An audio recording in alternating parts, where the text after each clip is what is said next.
В этот день его наполнили страстью к футболу. Entre paixão e gols. Ipojucan, o artilheiro implacável da Era de Ouro, 1945-1951.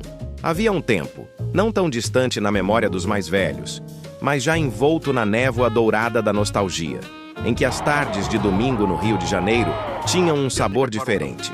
O bonde chacoalhava pelas ruas estreitas da cidade maravilhosa, carregando multidões vestidas de preto e branco, com o coração acelerado e a esperança renovada.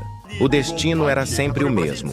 São Januário, a colina sagrada onde o Vasco da Gama escrevia, partida após partida, os capítulos mais gloriosos de sua história centenária. Eram os anos finais da década de 1940, uma época em que o Brasil ainda cicatrizava as feridas deixadas pela Segunda Guerra Mundial, em que as rádios de válvula ocupavam o centro das salas modestas, em que o futebol representava mais do que um esporte. Era válvula de escape, era identidade, era paixão visceral que unia operários, comerciantes, intelectuais e sonhadores sob as mesmas cores. E naqueles anos de reconstrução e esperança, o Vasco da Gama não era apenas um clube de futebol, era um movimento, uma declaração de princípios, um grito de resistência social que ecoava desde sua fundação antirracista. No centro desse universo cruz-maltino, entre craques imortais e conquistas históricas, brilhava com intensidade particular um nome que fazia arquibancadas inteiras estremecerem: Ipojucan. Este não era apenas mais um jogador de futebol, era o artilheiro implacável, o finalizador preciso, o homem que transformava oportunidades em gols e gols em vitórias. Era, sobretudo, um dos pilares do lendário Expresso da Vitória, a locomotiva vascaína que atropelava adversários e acumulava taças com uma regularidade que parecia desafiar as leis da probabilidade. Capítulo Prim. A chegada do artilheiro, 1945. O ano de 1945 representou um marco divisor na história contemporânea. Em agosto, o mundo assistiu ao fim da guerra mais devastadora que a humanidade já conhecera. As bombas atômicas sobre Hiroshima e Nagasaki encerraram um conflito que havia ceifado milhões de vidas e redesenhado o mapa geopolítico mundial.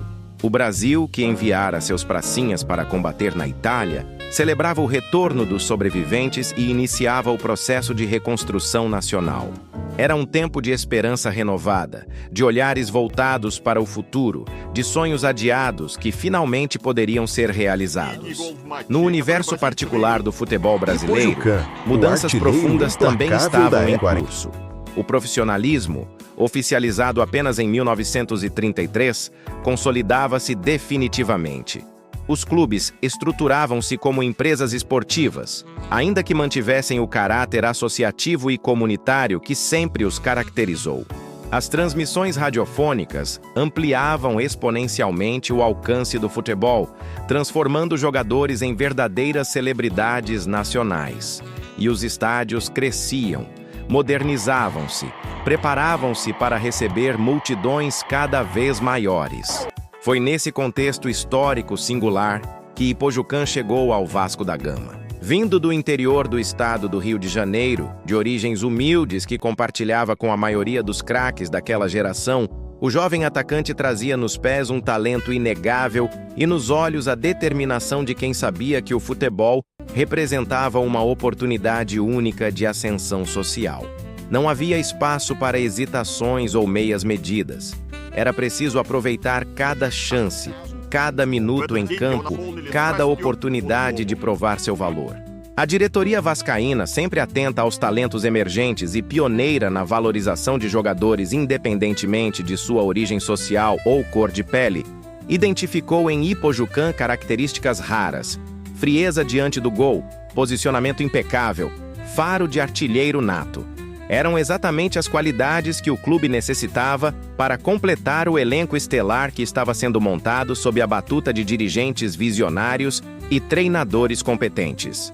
A estreia de Ipojucan com a camisa cruz-maltina não foi apenas mais uma partida. Foi o início de uma história de amor correspondido entre jogador e torcida, entre talento individual e projeto coletivo.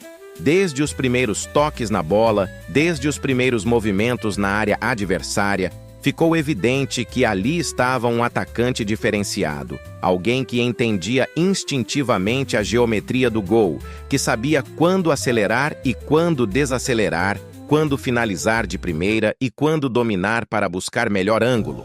Capítulo 2. O Expresso da Vitória ganha velocidade. 1945-1946. Se houve uma época de ouro na história do Vasco da Gama, e certamente houve várias, o período que se iniciou em 1945 pode ser considerado o mais brilhante de todos. Não apenas pelos títulos conquistados, embora eles sejam impressionantes em quantidade e qualidade, mas principalmente pela forma como foram conquistados, com superioridade técnica, com futebol vistoso, com craques que encantavam multidões e estabeleciam novos padrões de excelência. O Expresso da Vitória não era um apelido vazio ou exagerado. Era a descrição precisa de um time que parecia uma locomotiva imparável, acumulando vitórias com uma regularidade mecânica, mas executando um futebol que tinha tudo menos de mecânico. Havia arte, havia improviso, havia criatividade, havia aquela magia inexplicável que transforma 11 jogadores em um organismo único, pulsante, irresistível. E nesse time de constelações, Ipojucã ocupava a posição estratégica. Era a ponta de lança, o finalizador, aquele que aguardava no ápice do ataque para converter em gols todo o trabalho de criação e construção. Atrás dele, jogadores de técnica refinada como Chico, Danilo e Isaías teciam tramas ofensivas que rompiam as defesas adversárias. Mais atrás ainda, a defesa sólida comandada por jogadores experientes garantia a segurança necessária para que o time pudesse se lançar ao ataque sem receios. E protegendo tudo, o goleiro Barbosa, que anos depois se tornaria trágico protagonista do Maracanazo, mas que naqueles dias gloriosos era simplesmente um dos melhores de sua posição. A sintonia entre Ipojucã e seus companheiros de ataque desenvolvia-se jogo após jogo. Bastava um olhar, um movimento de corpo, uma corrida de atração, e todos sabiam exatamente o que fazer. O futebol de alta qualidade nasce dessa comunhão silenciosa, dessa linguagem não verbal que conecta jogadores em campo de forma quase telepática, e o Vasco daquela era possuía essa conexão em grau superlativo. As vitórias acumulavam-se.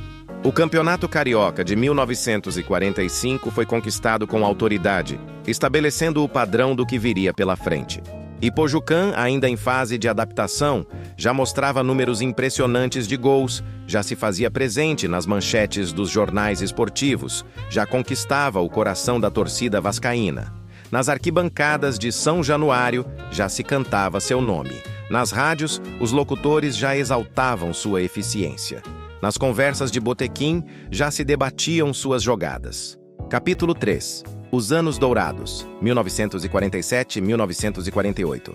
Se 1945 e 1946 foram anos de consolidação, 1947 e 1948 representaram a confirmação definitiva. O Vasco vivia um momento absolutamente especial, talvez irrepetível. Os campeonatos cariocas sucediam-se como vagões de um trem que não parava jamais. 4 títulos consecutivos. 1945, 1946, 1947 e 1948. Feito até então inédito no futebol carioca, que era, naquela época, o mais importante e competitivo do Brasil. Ipojucã vivia seu auge de gols era simplesmente fenomenal. Não havia partida em que não representasse perigo constante para as defesas adversárias. Seu nome figurava sempre entre os artilheiros, frequentemente no topo da lista. Mas os números, por mais impressionantes que fossem, não contavam toda a história. Não revelavam a qualidade dos gols, a importância dos momentos em que eram marcados, a beleza plástica de suas finalizações. Havia gols de todos os tipos no repertório de Ipojucã.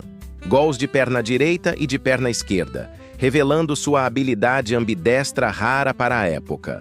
gols de cabeça, demonstrando seu bom senso de posicionamento e tempo de bola. Gols de primeira, evidenciando seus reflexos aguçados.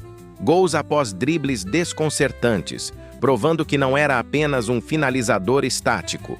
Gols de fora da área, mostrando potência nos chutes. Gols de dentro da pequena área, confirmando seu instinto de estar sempre no lugar certo. Mas se fosse necessário escolher um ano como o ápice absoluto de Ipojucán, esse ano seria 1948. Naquela temporada memorável, tudo conspirava a seu favor. Estava em plenitude física, no auge da maturidade técnica, perfeitamente entrosado com seus companheiros. O Vasco jogava um futebol que beirava a perfeição, e Ipojucán era a cereja desse bolo delicioso que a torcida saboreava domingo após domingo. As crônicas esportivas da época registram com entusiasmo suas atuações. Os jornais estampavam manchetes exaltando seus gols. As rádios dedicavam minutos preciosos de transmissão para descrever, em detalhes poéticos, suas jogadas mais brilhantes. Ipojucán tornara-se mais que um jogador. Era símbolo de uma era, representação viva do momento mais glorioso que o clube vivia. Capítulo 4. O ídolo das multidões. São Januário, naqueles fins de tarde ensolarados dos anos 1940, transformava-se em templo de devoção futebolística. A colina histórica de São Cristóvão, que já testemunhara tantos momentos marcantes desde a inauguração do estádio em 1927, vivia um período particularmente especial. As arquibancadas lotavam horas antes das partidas. Famílias inteiras faziam da ida ao estádio um ritual sagrado. Pais levavam filhos, que levariam netos, perpetuando a paixão vascaína através das gerações. E quando Ipojucán entrava em campo, a ovação era ensurdecedora. A torcida reconhecia naquele homem um dos seus, alguém que viera de origens humildes como tantos torcedores, alguém que conquistara seu espaço à base de talento, trabalho e dedicação. Era inspiração viva para milhares de jovens que sonhavam seguir seus passos, que treinavam em campos de várzea, imitando seus movimentos, praticando suas finalizações. Nas ruas do Rio de Janeiro, particularmente nos bairros mais populares onde a presença vascaína sempre foi marcante, o nome Ipojucán ecoava constantemente. Nos botecos da Zona Norte, homens de mãos calejadas pelo trabalho duro debatiam apaixonadamente suas jogadas, relembravam seus gols mais bonitos, defendiam sua superioridade em relação aos atacantes de outros clubes. Nas rádios de pilha que tocavam nas esquinas, sua voz era frequentemente citada pelos locutores que narravam as glórias cruz-maltinas. A idolatria não era vazia ou superficial. Nascia do reconhecimento genuíno de qualidade técnica, mas também de identificação profunda. Ipojucán não se colocava acima da torcida. Mantinha a humildade de suas origens, tratava os admiradores com respeito e carinho. Compreendia que sua glória era indissociável do apoio apaixonado das arquibancadas. Esse vínculo autêntico entre ídolo e massa apaixonada é o que cria verdadeiras lendas do futebol. Capítulo 5. Muito além do artilheiro. Seria injusto e simplista reduzir Ipojucán à condição de mero finalizador, de atacante unidimensional cuja única função era empurrar a bola para dentro do gol. Embora essa fosse, indubitavelmente, sua principal característica e maior contribuição para o time, o jogador possuía qualidades técnicas e táticas que o elevavam à categoria de atacante completo, moderno para os padrões de sua época. Sua inteligência tática era notável. Compreendia profundamente o jogo coletivo, sabia quando recuar alguns metros para participar da armação, quando acelerar para receber nas costas da defesa adversária, quando se deslocar para as laterais para abrir espaços para companheiros, quando permanecer fixo como referência central. Essa versatilidade posicional tornava-o imprevisível, dificultava a marcação adversária, criava constantes situações de superioridade numérica no ataque. Seu jogo aéreo merece menção especial. Numa época em que o futebol brasileiro ainda privilegiava excessivamente o jogo rasteiro, Ipojucan destacava-se pela eficiência nos lances de bola aérea.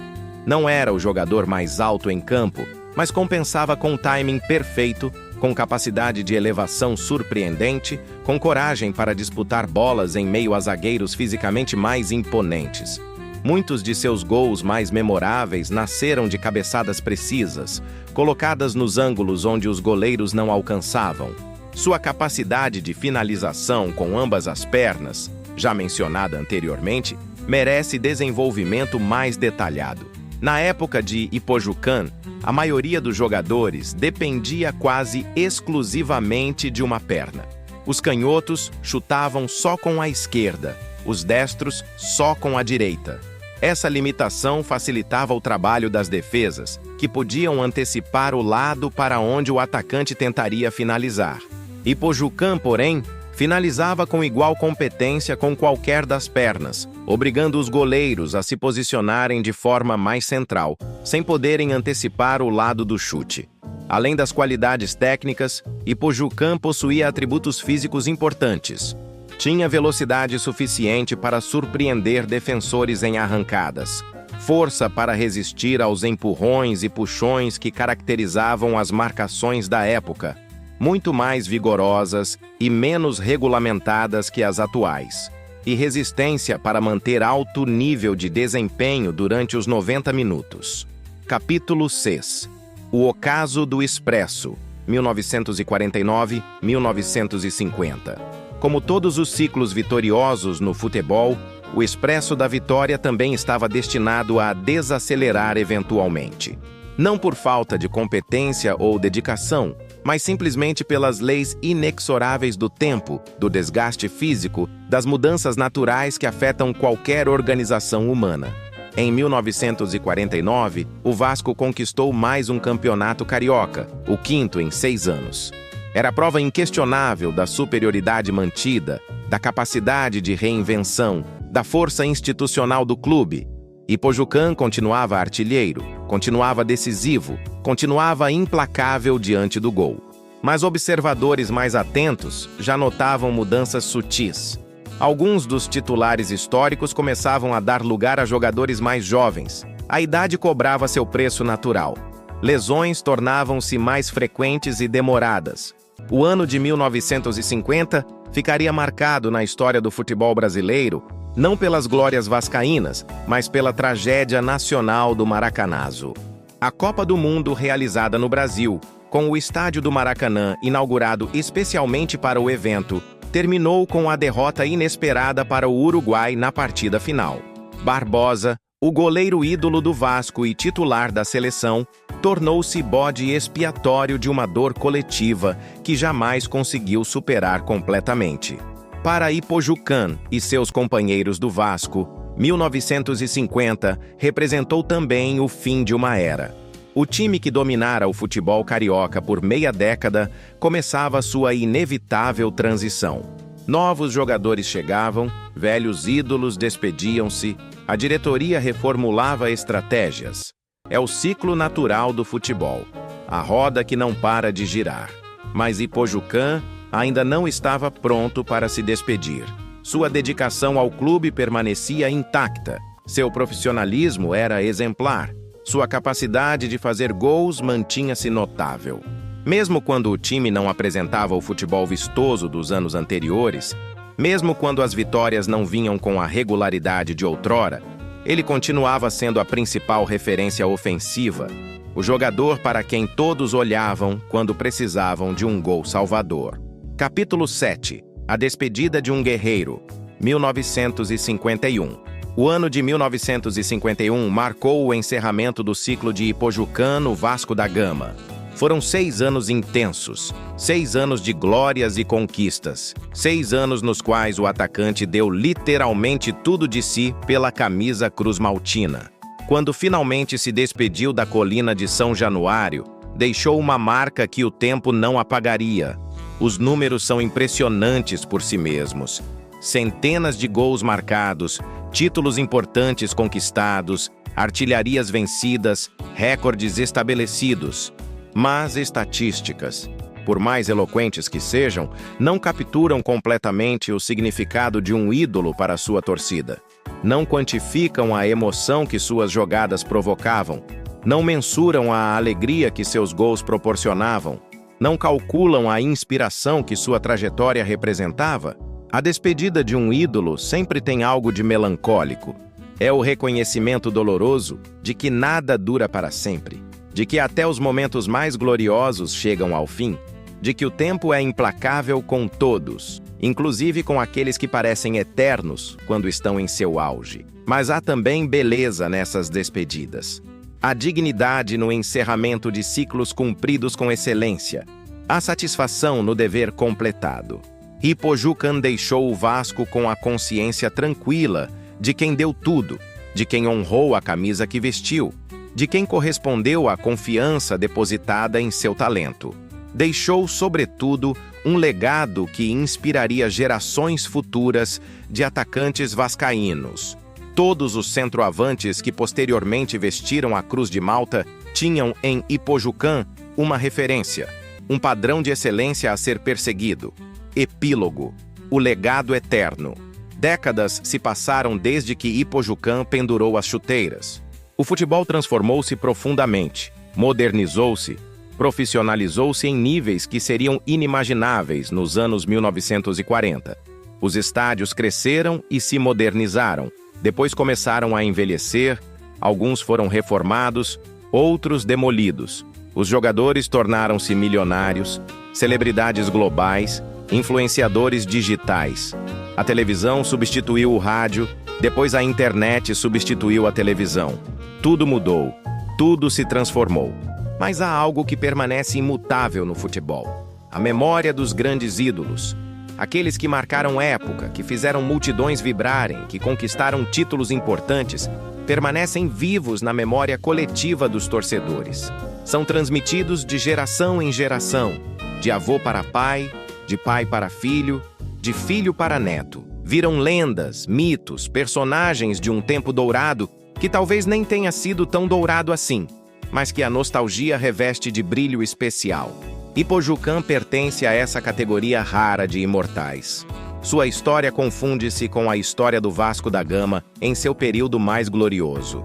Quando se fala do Expresso da Vitória, seu nome é inevitavelmente mencionado. Quando se rememora a Era de Ouro Cruz-Maltina, sua contribuição é obrigatoriamente destacada. Quando se lista os maiores artilheiros da história do clube, sua posição está garantida. Para os torcedores mais jovens, que nunca o viram jogar, que conhecem sua trajetória apenas por relatos de terceiros, por registros históricos, por raras imagens em preto e branco, Ipojucan é mais símbolo do que pessoa real. Representa uma época em que o futebol era diferente, supostamente mais romântico, menos comercial, mais puro. Representa a figura do artilheiro clássico, aquele que vivia para fazer gols e fazer a torcida feliz. Para os torcedores mais velhos, aqueles que tiveram o privilégio de vê-lo jogar, de vibrar com seus gols, de testemunhar ao vivo suas atuações memoráveis, Ipojucan é lembrança viva de juventude, de tempos felizes, de tardes ensolaradas em São Januário. É parte indissociável de suas próprias histórias de vida, entrelaçado com memórias pessoais que vão muito além do futebol. O Vasco da Gama, ao longo de sua história mais que centenária, teve inúmeros craques, dezenas de ídolos, gerações de jogadores talentosos que encantaram multidões. Mas poucos deixaram marca tão profunda quanto Ipojucan. Poucos foram tão decisivos em um momento tão especial. Poucos souberam equilibrar com tanta maestria a excelência individual com a contribuição coletiva. Quando hoje caminhamos pelos arredores de São Januário, quando observamos aquele estádio histórico que já não comporta as multidões de antigamente, mas permanece como monumento vivo da história vascaína, é impossível não imaginar como era naqueles anos gloriosos do final dos anos 1940. As arquibancadas lotadas, a torcida em êxtase, os craques em campo, o Expresso da Vitória em plena velocidade e Ipojucan, sempre Ipojucan, cumprindo seu destino de artilheiro implacável. Os gols que marcou já não estão registrados em vídeos de alta definição. Muitos sequer foram filmados. Existem apenas na memória dos que testemunharam, nos relatos dos cronistas esportivos da época, nas páginas amareladas dos jornais antigos. Mas sua importância não diminui por isso. Ao contrário, ganham dimensão quase mítica, como feitos heróicos de tempos ancestrais que sobrevivem através da tradição oral. O nome Ipojucã, tão incomum, tão único, ressoa ainda hoje quando se fala da história vascaína. É pronunciado com respeito, com admiração, com nostalgia. É lembrado em documentários sobre o clube, em livros sobre futebol brasileiro, em conversas de torcedores apaixonados. É, definitivamente, parte imortal do patrimônio simbólico cruzmaltino. E assim, entre paixão e gols, entre glórias coletivas e excelência individual, entre o efêmero de uma carreira e o eterno de um legado, Ipojucã permanece vivo. Não como pessoa física, pois o tempo leva todos nós eventualmente, mas como ideia, como símbolo, como representação de uma era dourada que jamais será esquecida. O artilheiro implacável conquistou a imortalidade da única forma possível no futebol, marcando gols decisivos, conquistando títulos importantes, fazendo multidões felizes e deixando saudades eternas. Que as novas gerações de vascaínos conheçam sua história, que compreendam sua importância, que reconheçam sua contribuição fundamental para a construção da grandeza do clube, que mantenham viva sua memória, para que Ipojucã continue sendo o que sempre foi. Um gigante da Era de Ouro, um artilheiro lendário, um ídolo eterno do Vasco da Gama.